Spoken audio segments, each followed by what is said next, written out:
Apa aja? Yang sudah telepon.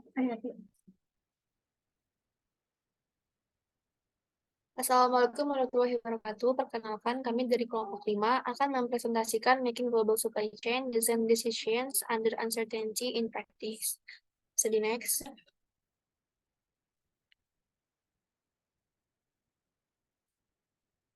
Kami sendiri yang beranggotakan Bagi Givari, Betty Milana Anugrah, dan Firza Menina Afika.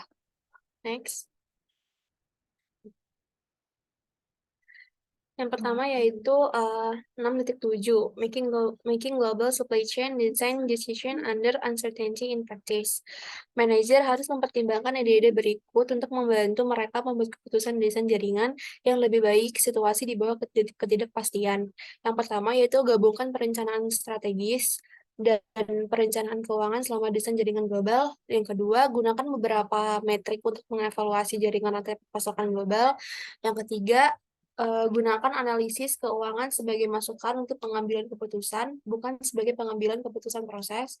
Dan yang keempat, yaitu menggunakan perkiraan bersama dengan analisis sensitivitas. Bisa di next.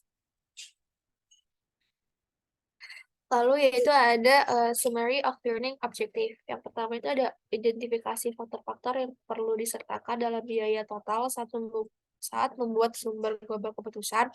Yang kedua yaitu menentukan ketidakpastian yang sangat relevan saat merancang pasokan global rantai.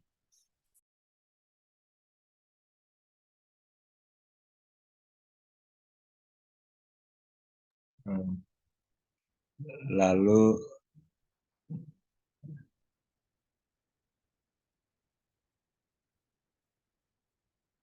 selanjutnya menjelaskan berbagai strategi yang dapat digunakan untuk mengurangi resiko pasokan global rantai. Selanjutnya memahami metodologi decision tree yang digunakan untuk mengevaluasi keputusan desain rantai pasokan di bawah ketidakpastian. Nah, study case-nya yaitu pada 2013, Phil Landgraf menghadapi beberapa sorotan masalah dalam kinerja keuangan perusahaan Bio Farma Inc. Perusahaan tersebut mengalami penurunan tajam, penurunan laba dan biaya tinggi di pabrikannya di Jerman dan Jepang. Landgraf, presiden perusahaan untuk dunia operasi yang luas, tahu permintaan itu untuk perusahaan produk stabil di seluruh dunia. Akibatnya ditambah kapasitas dalam jaringan. Produksi globalnya tampak seperti kemewahan yang tidak mampu lagi dia beli. Setiap peningkatan kinerja keuangan adalah ketergantungan pada memiliki jaringan yang paling efisien di tempat karena pendapatan tidak mungkin tumbuh. Memotong biaya dengan demikian menjadi prioritas utama untuk tahun yang akan datang. Untuk membantu merancang jaringan yang lebih hemat, biaya dan Grab ditugaskan gugus tugas untuk merekomendasikan tindakan. Latar belakang Bio Farma adalah produsen global bahan kimia curah yang digunakan dalam industri farmasi. Perusahaan memegang paten atas dua bahan kimia yang disebut Haikal dan Satai secara internal. Bahan kimia massal ini digunakan oleh divisi farmasi perusahaan dan juga dijual kepada produsen obat lain. Ada perbedaan dalam spesifikasi kimia yang tepat harus dipenuhi dalam berbagai bagian dari dunia. Semua tanaman bagaimanapun saat ini ditetapkan hingga dapat memproduksi kedua bahan kimia untuk setiap bagian dunia. Untuk tahun 2013, penjualan setiap produksi berdasarkan wilayah dan produksi dan kapasitas pada masing-masing pabrik ditunjukkan pada tabel 6-18.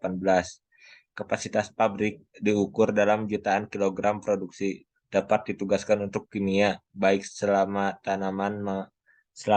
tanaman mampu menghasilkan keduanya. Next.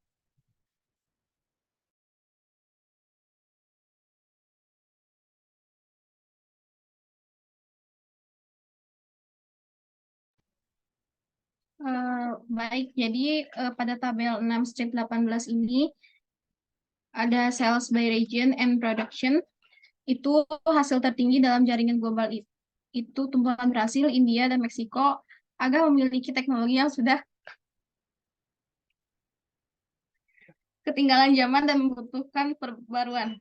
By the next.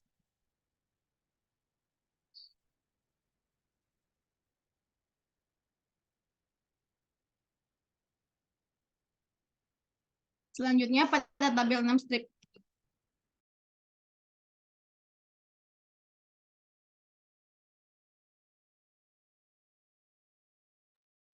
Pada tabel 6 strip 19 ada fixed and variable production cost. Lalu pada tabel 6 strip 20 transportation cost from plants to markets. Boleh di next.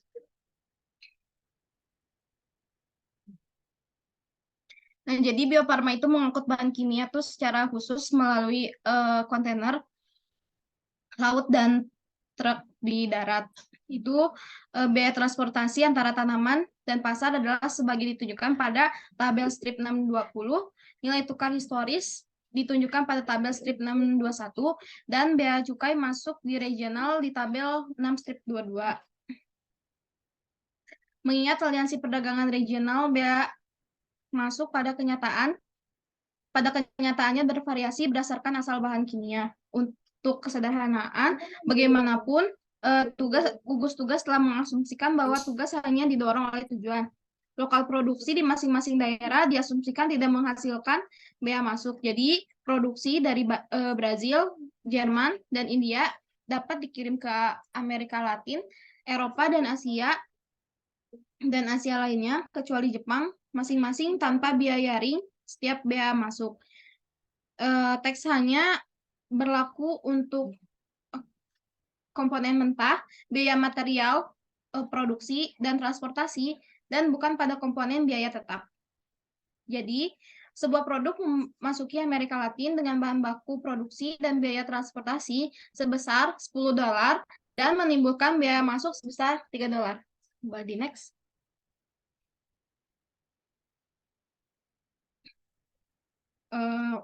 Mungkin cukup sekian dari kelompok 5. Mohon maaf apabila ada kesalahan. Wabillahi taufiq wal hidayah. Wassalamualaikum warahmatullahi wabarakatuh. Terima kasih.